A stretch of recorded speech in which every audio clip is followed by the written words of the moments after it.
Matagumpay ang inilunsad na anti-drug operation ng Northern Police District matapos maaresto ang 3 lalaki sa magkakahiwalay na operasyon sa Navotas City at Caloocan City.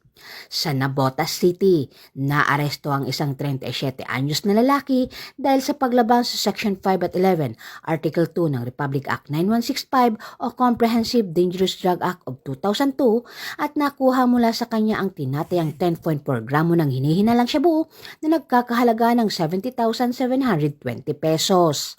Samantala, sa Caloocan City, timbog ang isang 32 anyos na lalaki sa kasong paglabag sa Article 151 ng Revised Penal Code o Disobedient to a Person in Authority at Section 11 ng Republic Act 9165. Narecover sa kanya ang posesyon ng 4.9 gramo ng hinihinalang shabu na nagkakahalaga ng 33,320 pesos. Isa pang bypass operation sa parehong lungsod ang nagresulta sa pagkakaaresto ng isang 27 anyos na lalaki.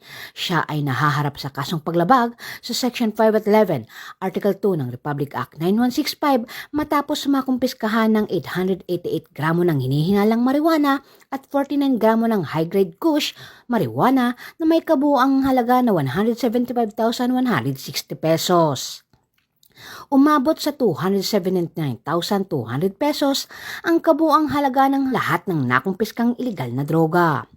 Ayon kay Police Brigadier General Protasio, ang tagumpay na ito ay patunay ng bisa ng AAA strategy ng National Capital Region Police Office na pinangungunahan ni Police Major General Anthony A. Abirin. Layon ng estratehiyang ito na maging able, active at allied ang kapulisan sa pagpuksa ng kriminalidad, pagpapalakas ng operasyon at pakikipagtulungan sa komunidad upang masiguro ang kaligtasan ng publiko. Mula dito sa Camp Bagong Diwa, Bikutan, Taguig City, ako po ang inyong PNN correspondent, Patrol Woman Ivy Corporal, alagad ng batas, tagataguyod ng Balitang Pulis.